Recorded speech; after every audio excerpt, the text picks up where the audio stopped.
So the question is, why not just let the lilac flowers steep in the oil as opposed to just laying them over the oils and fat?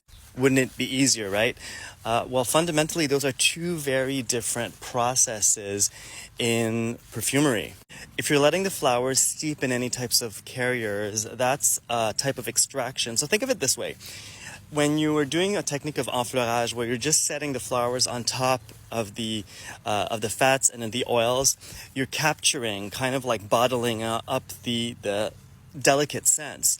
When you're steeping it in something, in like an oil or ethanol, which is more common, you're extracting it. And extraction like that is more efficient when it's like woodier, resinous types of materials. By the way, I'm at my mom's place by the lake. It's really beautiful today.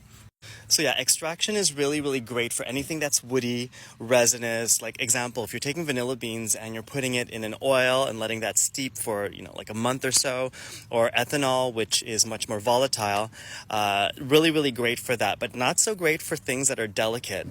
Delicate scents that come from a flower will slowly release it. And that's what we're trying to capture. If you drown it in something, you actually lose it. And same goes for any processes that involve heat. So if you're trying to heat like petals of a delicate flower, you instantaneously will lose all of that fleeting nature. Some flowers are better for that, like roses, you can do it. But still, if you ever smell the absolute of a rose, it still smells flat. It doesn't smell photorealistic. If you want to bring a rose back and make it smell like a natural rose, you kind of have to add things back to it.